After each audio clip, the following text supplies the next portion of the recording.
Vamos lá. Então, boa noite aí, você, Bruno, e boa noite você que vai nos Boa assistir noite. depois. Então, hoje a gente começa o nosso discipulado aí. Então, nós estamos nesse discipulado aí, estudando aí o Dinheiro e a Alma Próspera, do Stephen K. de Silva, e a gente vai estudar hoje o capítulo de número 6, vinculado ao Espírito. Vamos fazer uma oração aí para a gente iniciar. Pai, nós queremos Amém. te agradecer por este período em que nós podemos aprender um pouco mais dos teus propósitos, dos teus desígnios, te apresentar a minha vida, a vida do Bruno que está conosco e de todos aqueles que terão contato com esse discipulado, seja hoje ou seja quando eles tiverem acesso. Que a tua graça, o teu favor, o teu discernimento esteja sobre cada um de nós, nos movendo a um novo nível de intimidade, que nós entendamos o nosso propósito e a partir desse propósito nós possamos nos mover, existir, crescer, Senhor, e nos mover. Que nossas vidas, nossas famílias, nossos empregos, nossos lares, nossas finanças possam ser cobertas por uma prosperidade, Senhor.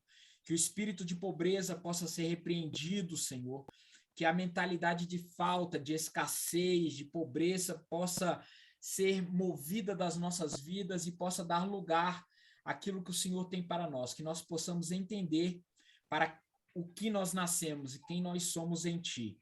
Para que a partir desse entendimento nós ganhemos, Senhor, autoridade, autonomia, Senhor, e grandeza em Ti.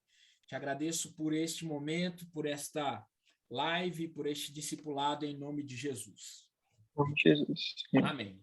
Então vamos lá. A gente avança nesse tópico e esse capítulo de hoje ele vai falar a respeito de coragem, a respeito de propósito e a respeito de visão estratégica sobre como nos mover e como existir, né, na nossa caminhada e na nossa jornada rumo a uma alma próspera, né? E ele começa falando a respeito de Atos capítulo 20, né, no versículo 22, dizendo que agora, compelido pelo Espírito, estou indo para Jerusalém sem saber o que me acontecerá ali. Tratando a respeito da vida do apóstolo Paulo, né, que foi um homem de coragem. E o Stephen de Silva, ele fala, né, que as sociedades como um todo, quando elas não têm o exemplo de um herói, elas sucumbem, né? Que as sociedades elas precisam dos exemplos de heróis, né? Que as culturas elas sempre se movem a partir dos exemplos de heróis, né? E na Bíblia a maioria dos congressos que a gente, né? Quando a gente pensa em congressos de jovens, né? A gente se move a partir de exemplos de heróis. Exemplos como Gideão são muito exaltados, de Davi contra Golias, e a gente tem a tendência a exaltar os heróis, né? Até a cultura extra-bíblica, a gente fala muito sobre, né, Napoleão, o exemplo de Napoleão como um grande estrategista, e esses exemplos de heróis, eles movimentam. Na nossa cultura, por exemplo, brasileira, a gente enaltece muito a FEB, né, a Força Expedicionária Brasileira, né, os nossos pracinhas, e eles são heróis de guerra, né? Trazendo para a cultura, por exemplo, dos Estados Unidos. Tiradentes. Tiradentes, embora ele seja controverso, né? Aí era considerado um rebelde, um revolucionário, mas hoje ele é tido como um grande herói brasileiro. Inclusive, no Brasil é estranho, né? Zumbi dos Palmares. Sim, Zumbi dos Brasil Palmares. É um pouco diferente. E muitos outros. A maioria das escolas militares brasileiras, elas têm o nome de Colégio Militar Tiradentes, a escola, por exemplo, que o meu filho estuda, né? E por que os heróis eles são tão importantes?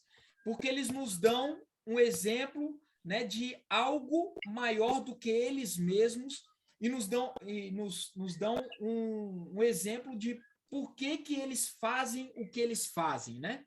Qual é a motivação? Qual é o espírito que move eles a enfrentar, né, aquele risco, aquele perigo, quando o instinto de sobrevivência nos faz muitas vezes querer fugir do perigo, né? Na polícia militar a gente até costuma dizer, cara, quando, né, os tiros estão comendo, todo mundo foge e a polícia ela vai em direção ao tiro. né? A sociedade ela foge dos tiros e o policial está indo em direção aonde está vindo os tiros, né? E a pergunta é: o que leva aquela pessoa com o sentimento heróico, né, a ir em direção ao perigo e em direção àquele risco, né? E aí o autor ele diz: quando uma sociedade acha difícil de identificar indivíduos que dão vislumbres do que a humanidade é capaz, ela desfalece com a falta de propósito e significado, né? É desespero, o cinismo, a ilegalidade se infiltram na sociedade e acabam tomando conta. Trazendo para, né, um pouco indo para a área política, né, a gente vê que uma das ideias da destruição, né, dos valores judaico-cristãos é tirar os valores de heroísmo, né, do patriarcado, né, do heroísmo, é destruir, né, esse sentimento do heroísmo, né, do homem que abre a porta para a mulher, né, daquele sentimento de você se sentir um cavalheiro, né, de você saber o porquê que você está fazendo aquilo, né? Então, essa desestruturação da sociedade é um dos motivos pelos quais aqui o autor fala, né? A sociedade, a humanidade desfalece quando ela não encontra mais valores como heroísmo, né? Como em quem se espelhar, né? E aí o autor ele começa a dizer, ele cita o exemplo de Romanos capítulo 8, versículo 19 a 21, quando o apóstolo Paulo lá, ele fala que a natureza, a partir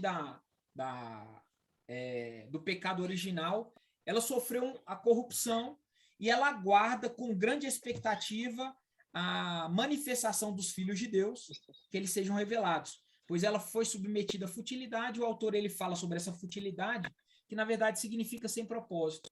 Respondendo essa pergunta de por que, né, os heróis eles são tão essenciais e por que eles... porque se a gente for olhar, por exemplo, o exemplo de Davi ou o exemplo de Gideão na Bíblia, o que fez deles heróis?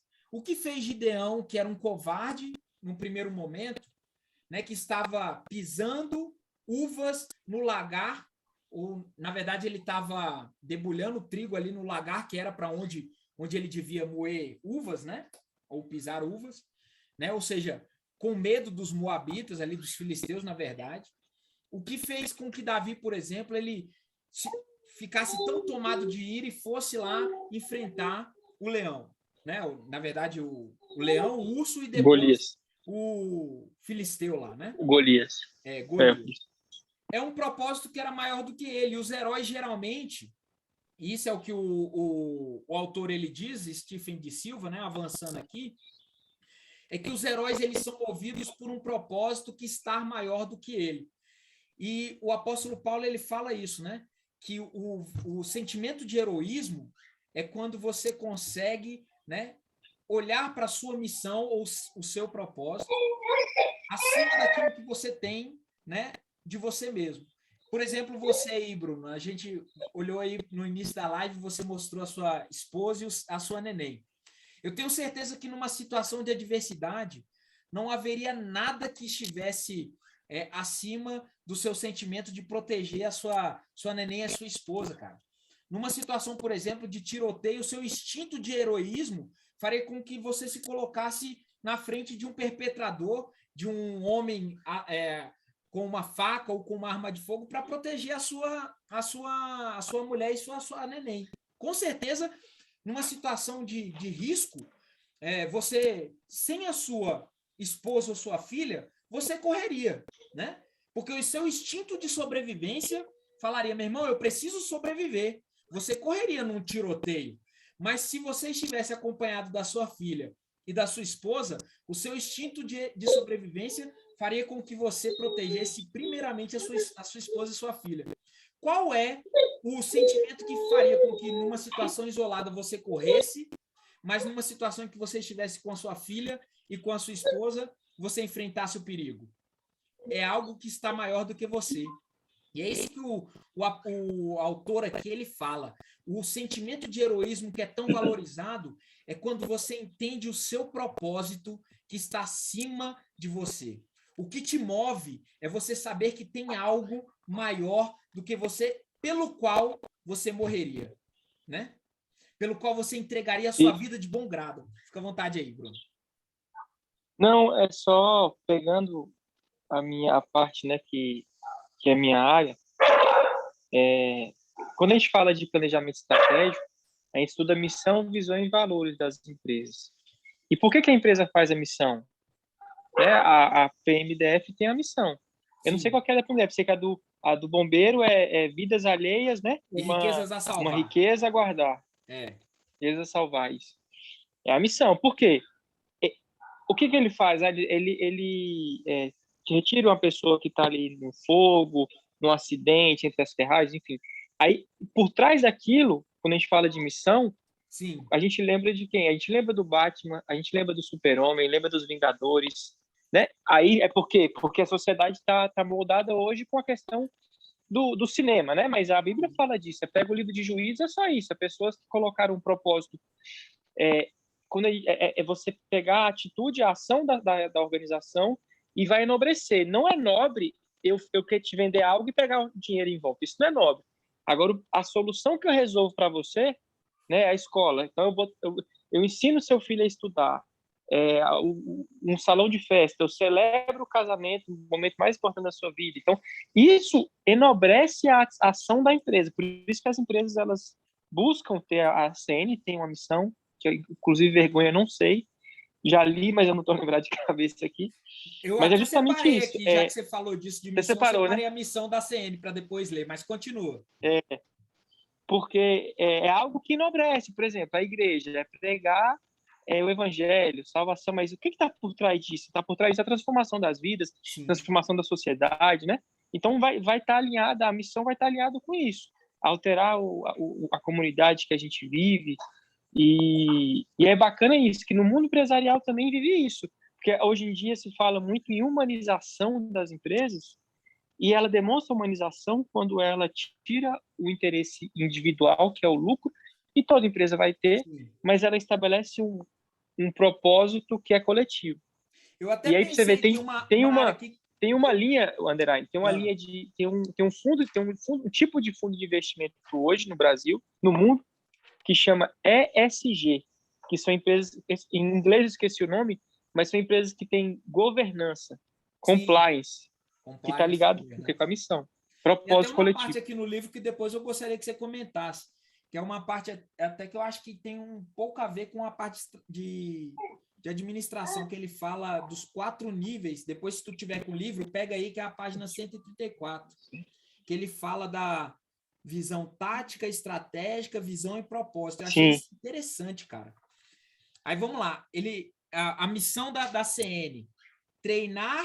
Eu acho até que é uma coisa muito empresarial. Olha só, a missão: treinar e aperfeiçoar pessoas para o exercício da sua chamada, cumprindo seu destino, elevar pessoas à maturidade espiritual e emocional, renovando suas mentes pela verdade do Evangelho, conquistando territórios para o reino de Deus e definindo a realidade de nossa geração e das próximas.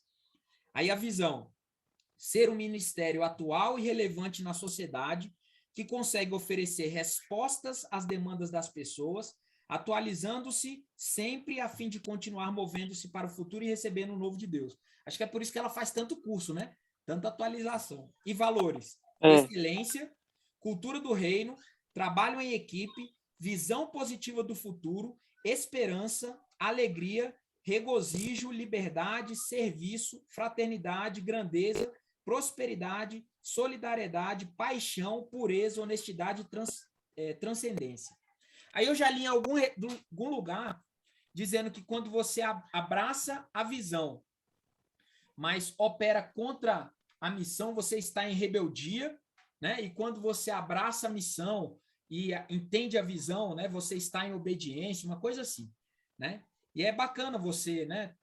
Alinhar a visão e a missão, né?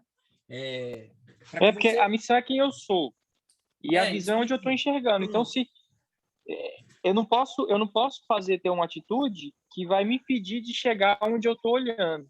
Entendi. Eu quero ser rico, mas eu não quero roubar. Então, a minha missão não permite que, mesmo a minha visão chegando que eu quero ficar rico, a minha missão, quem eu sou, meus valores dizem que eu não posso, tem limites, né? Sim. Então, Por isso o que eu tô ato heróico falando, é eu muito posso, eu isso, é posso ter, alinhar a sua missão com a sua visão, né? E nós, sim, como homens de Deus, nós, e pais de família, digamos assim, voltando ao exemplo, né? Para ficar mais claro aí, nós temos a missão como pais de família, né? E nós temos a visão de proteger numa situação de risco, né? Para deixar mais clara essa questão de visão e missão e visão aí, né? missão. Nós temos a missão como chefes de família e a visão de proteger numa situação de crise os nossos filhos e a nossa esposa. É isso, mais ou menos? É isso mesmo. Bacana. Então, os heróis, É, eles têm é a isso, né? coisa E mais. Paulo, ele falava isso, a natureza criada aguarda com grande expectativa. Então, acho que é isso. Talvez, não sei se isso seria a missão ou a visão. Eu ainda fico meio perdido nessa questão, ó. A natureza criada aguarda com grande expectativa que os filhos de Deus sejam revelados, pois ela foi submetida à futilidade, ou seja, sem propósito. Então, a manifestação a Travou. manifestação é Ah, a transformação. Porque, oi, tá me ouvindo? agora eu tô. A manifestação, o ato de manifestar, o objetivo de manifestar é a missão. Missão. Quantas pessoas eu quero manifestar? Quero Entendi. transformar. Aí é visão, porque visão tem que ser quantificável. Entendi. Pois ela foi Tem que mensurar, submetida. entendeu?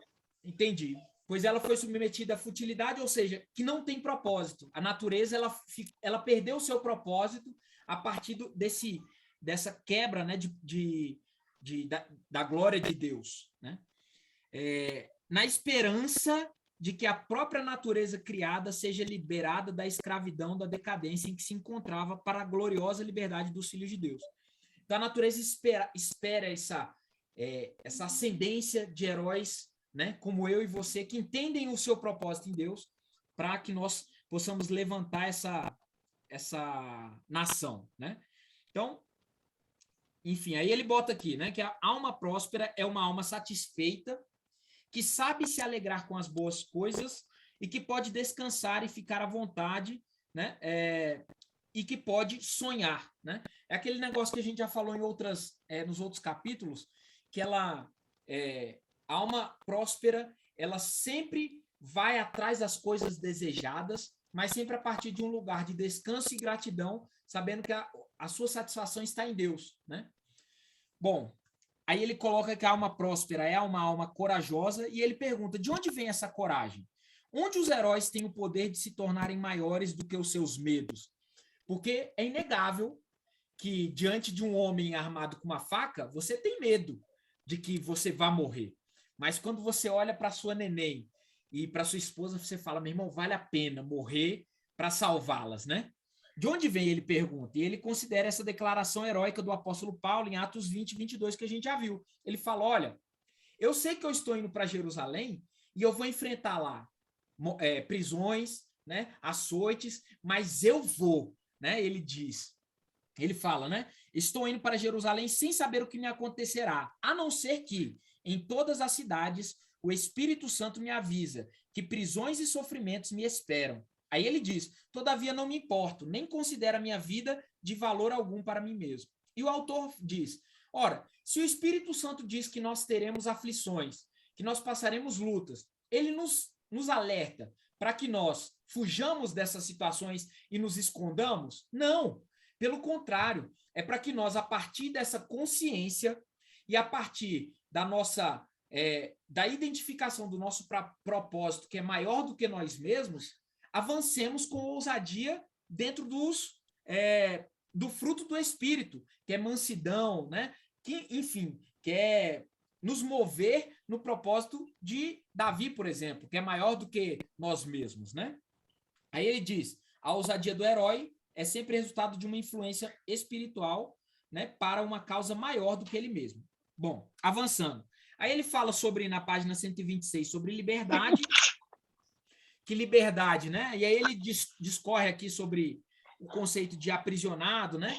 falando que a nossa liberdade do pecado não significa fazer qualquer coisa que nós tenhamos vontade, né? Discorre aqui um pouco sobre a filosofia da liberdade, né?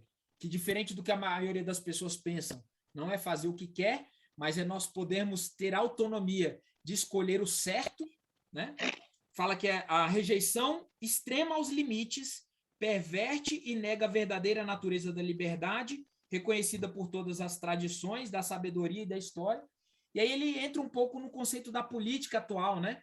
Desse marxismo que tenta subverter valores, dizer que você é livre para fazer o que quer, meu corpo, minhas regras, aborto livre e poder usar maconha e drogas, enfim, né?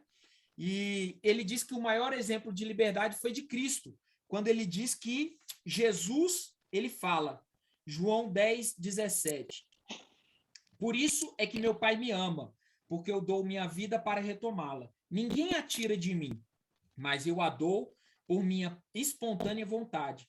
Tenho autoridade para dá-la e para retomá-la. Esse mandamento recebi de meu Pai. Aí na página 128 ele diz, Jesus Cristo é o principal exemplo de uma pessoa totalmente livre, de um homem cujo autocontrole era tão desenvolvido que ninguém, seja sacerdote, Pilatos ou o próprio diabo, poderia forçá-lo a fazer qualquer coisa para desviá-lo de sua missão.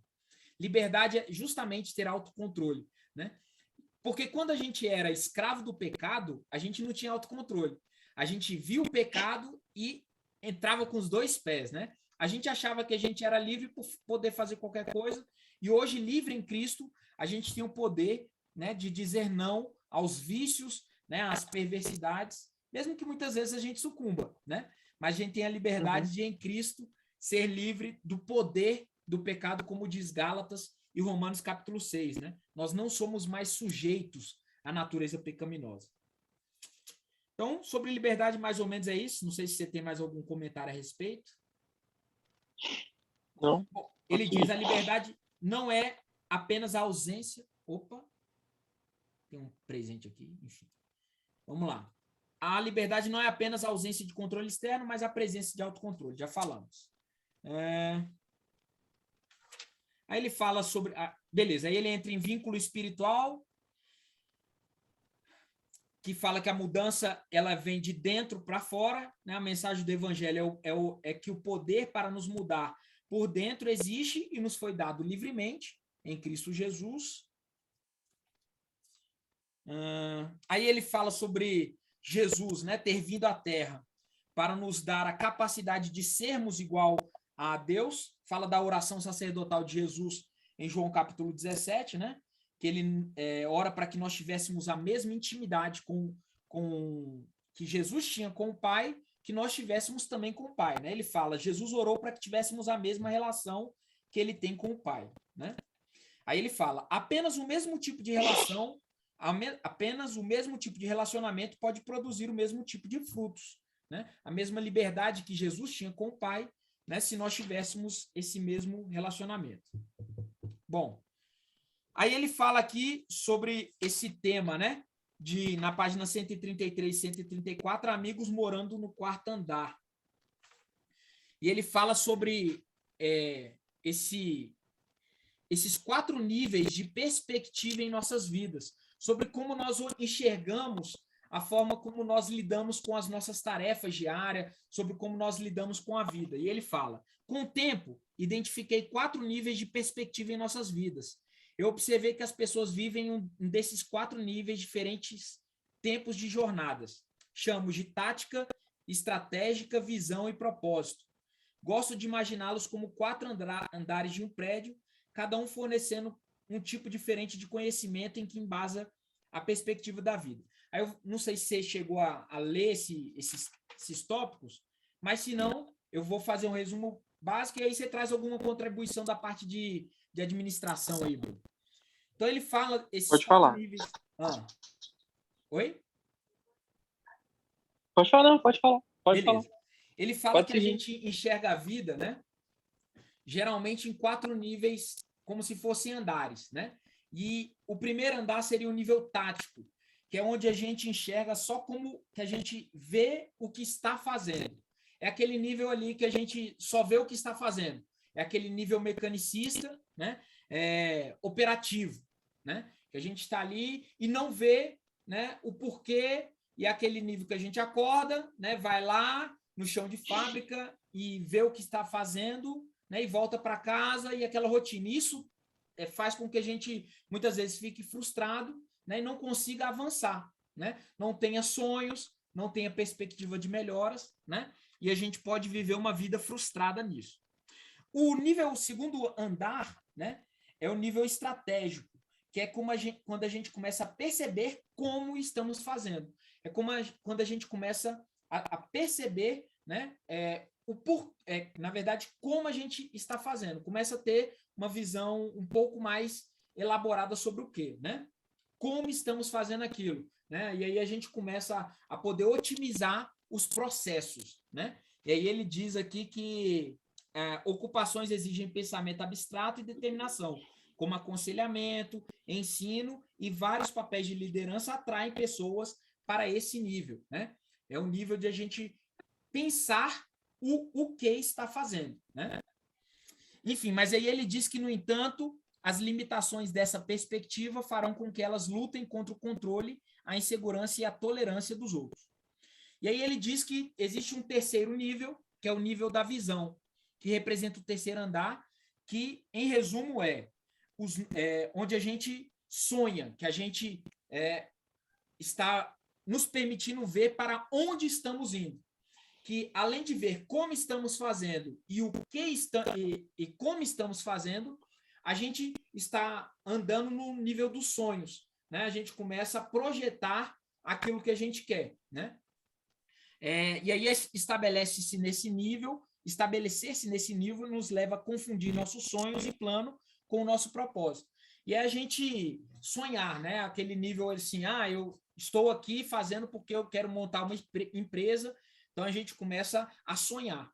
E ele diz que o risco desse terceiro estágio é a gente confundir esse terceiro estágio, né? E é onde muitas pessoas que não são cristãs param e podem passar o resto da sua vida nesse terceiro estágio, né? Correndo atrás dos sonhos, para chegar no fim da vida e descobrir que esse terceiro estágio não estava alinhado com o seu propósito.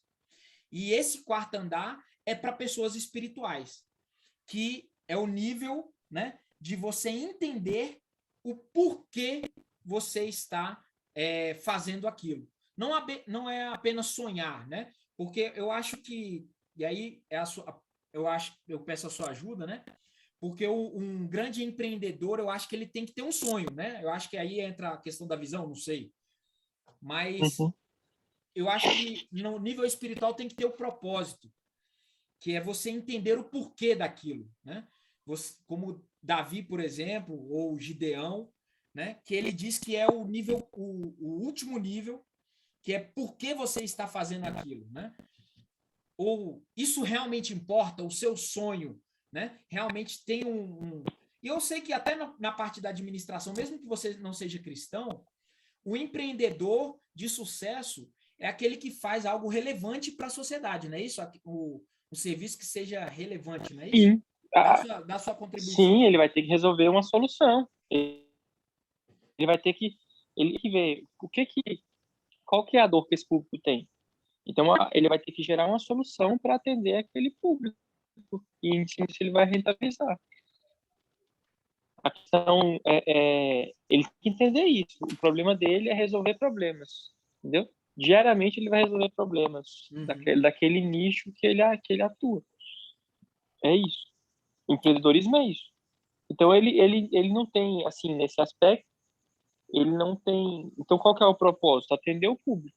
Atender o público e resolver dores, né? Dores, tirar dores das pessoas. Como é que aí ele propõe soluções para Será que isso, a gente poderia criando um chamar aplicativo para as pessoas pedirem comida de casa. uma igreja de um empreendedorismo espiritual, forçando uma barra assim? Sim, na verdade tem Porque a um gente tipo conhece o de empreendedorismo empreendedorismo que chama empreendedorismo social, né? social. Isso. A igreja seria, assim, como instituição, ela é um tipo de empreendedorismo social. Porque tem um Ela, capital ela social, transforma, né? né, o cidadão. O cara não hipótese e margem da sociedade de problemas, né? De problemas. E aí o religare, né? Ele não dá um equilíbrio pro cara. O cara que Sim, está na igreja ele não é propenso a cometer menos crimes, né? A menos sim. infrações. Então, nesse aspecto institucional, ele é um tipo de empreendedorismo social que não tem objetivos financeiros. Sim. Entendeu? Empreendedorismo social, bacana.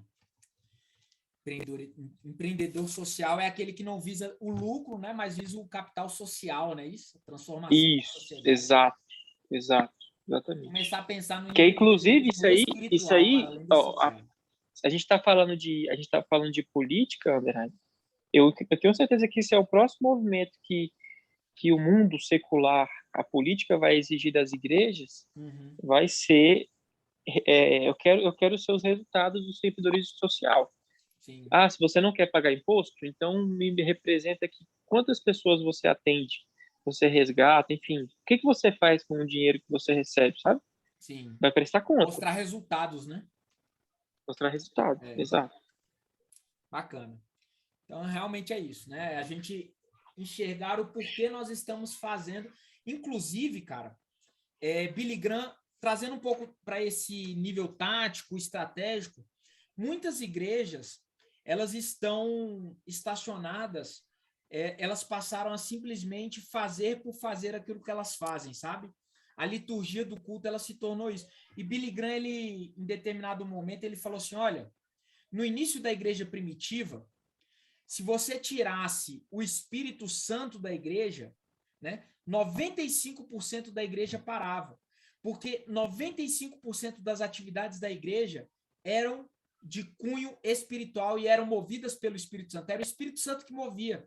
Apenas 5% ali eram parte administrativa, eram hoje em dia 95% da igreja é parte burocrática, é algo litúrgico, é algo administrativo. Se você tirar o Espírito Santo da igreja, 95% hoje da igreja continua funcionando. Apenas 5% você vê que é espiritual, né? Então, é muito isso.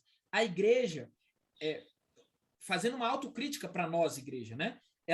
Muitas Uhum. estacionaram no nível tático, que é o primeiro andar ali, que elas só vê o que está fazendo.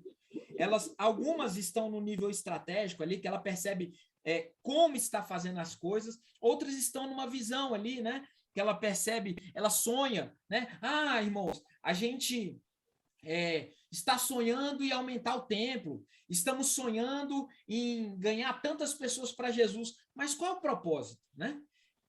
Por que nós estamos fazendo isso? Né? Eu acho que isso uma questão, voltar às primeiras obras, né? Eu acho que isso é importante. É a qualidade, no caso da igreja, tem que olhar assim, a qualidade do resultado. Né? Exato. Quantas pessoas foram convertidas? Mas por que as pessoas estão tendo depressão dentro da igreja? Por Sim. que as pessoas estão traindo, estão em adultério dentro da igreja? Então, sim, porque as pessoas. Existe um problema que tem que ser tratado. Não Cara, não está no. Entendeu? É exatamente o que ele falou, o próximo nível. eu lembro que Lance Wallnau, ele veio aqui em Brasília dar uma palestra na Comunidade das Nações um tempo atrás, e ele falou dos exemplos das mega churches lá em Detroit, que era uma igreja, cara, uma igreja muito grande, mega estrutura, que tinha muitos membros, mas os índices criminais da cidade eram absurdamente grandes, o nível de prostituição infantil, de uso de drogas, sabe? A igreja era muito grande, assim, tinha muitos membros, mas a sociedade ela continuava se deteriorando, entendeu? Aí a igreja perguntou, não, mas isso não é problema meu, nosso problema é pregar o evangelho. Entendeu? E aí a igreja começou a se perguntar o que está acontecendo, que a igreja não se torna mais um centro de transformação da sociedade. Aí foi quando começou a perceber que ela não estava mais envolvida com os montes da sociedade, os 7 níveis de influência, sabe? Ela se fechou no Se seu fechou. estrutura, né? Ah, não, a gente construiu um mega templo, a gente, né, prega o evangelho, louva bonito, tem uma mega estrutura, e das portas para fora, né, a prostituição Passou a continuava ser só um crescendo. refúgio, né? Exato. Nós somos só um refúgio Então, do, é a do cidade de absurdo que Detroit, se né, que ele tornou o falou. mundo. Isso. Então, precisava de heróis que fossem, né, nas artes, heróis que fossem na política, heróis que fossem no entretenimento, né, na comunicação, né, como, por exemplo, cara, o Lacombe, por exemplo, na mídia, que pô, o cara leva na cabeça por ser um conservador em meio, né, os artistas, Sim. por exemplo, né? Vamos lá. Você como um professor, a gente sabe mesmo que ser um professor, né, no meio da educação, que a gente sabe que a maioria tem um viés, é difícil, né? Você precisa, né, manter uma certa postura, senão leva muito na cabeça. Vamos lá, caminhando para o final aí. Aí ele fala sobre sermos mordomos da presença, que é justamente isso, né? Qual é o nosso papel, que é levar essa presença, né? Aquilo que nós carregamos, que é maior do que nós mesmos, para onde nós estivermos, né? A transferência da riqueza dos ímpios para os justos, né? É nós pegarmos esse nosso propósito e levarmos para onde nós estivermos, para os montes das influências. Você como professor na educação, eu, né, como da segurança, levar para onde eu estiver, né? Você que vai estar nos assistindo, onde você estiver, no seu monte de influência, né? Levar o seu propósito para onde você estiver, né? E aí ele diz que a fidelidade é a qualidade necessária para lidar com a abundância, né? No entanto, a fidelidade não é determinada se vivemos ou não em abundância. Você pode estar em abundância, né, com recursos sobrando, mas a fidelidade é o que determina o sucesso na sua missão, né? E aí ele diz aqui, que cita 2 Timóteo 2, 11 a 13, se morremos com ele também viveremos. Se perseverarmos, com ele também reinaremos. Se o negarmos, ele também nos negará. Se somos infiéis, ele permanece fiel. Está falando sobre as provações que nós temos que passar e permanecermos fiéis. Bruno contou o seu testemunho lá no domingo, fez a gente chorar, né? Mas é isso, nós permanecemos fiéis, mesmo nos momentos de adversidade, né? E aí ele fala sobre domínio próprio e a liberdade e a fidelidade que vem do próprio Deus, né? Enfim, sua presença conosco é fonte da nossa coragem. Nós entendermos, né, que Davi ele enfrentou Golias porque ele sabia quem estava com ele. Gideão, para ele ter a coragem de ir lá enfrentar com 300, ele precisou fazer várias provas com Deus, né? Falou, Deus, primeiro eu quero que a esponja fique seca e todo o redor fique molhado. Depois ele queria que a esponja ficasse molhada e todo o redor ficasse seco, né? Ele fez o bolo lá, esperou. Então, aqui ele diz, a presença de Deus conosco é a fonte da nossa coragem. Para isso, é preciso intimidade. É preciso a gente estar buscando a presença de Deus constantemente, né? Nós, para nos sentirmos motivados a termos esses atos de fé maior do que nós mesmos, nós temos que ter essa busca constante de ousadia, de coragem com Deus, através de leitura da Bíblia, através de jejum, né? Através de comunhão e essa intimidade uns com os outros. Amém? Palavras finais aí, Amém. Brunão. Não, é isso mesmo. É uma das coisas que propósito tem que ser sempre a coisa mais importante. É o motivo que a gente acorda de manhã. É o que a gente faz Saber a gente por que nós acordamos. Senão não tem sentido, velho. Se for só um ato mecanista de repetição, a pessoa vai entrar em depressão. Daqui a uma hora ela vai acordar, o que eu fiz da minha vida? E vai viver arrependida, amargurada, frustrada. Amém, Bruno. Obrigado aí por esse momento de comunhão aí, de crescimento. Aprendi muito com suas palavras. Deus abençoe. Amém. Uma semana abençoada para você e para todos vocês aí que vão nos assistir. Um abraço. Amém para todos nós. Com Deus. Até mais. Tchau, tchau.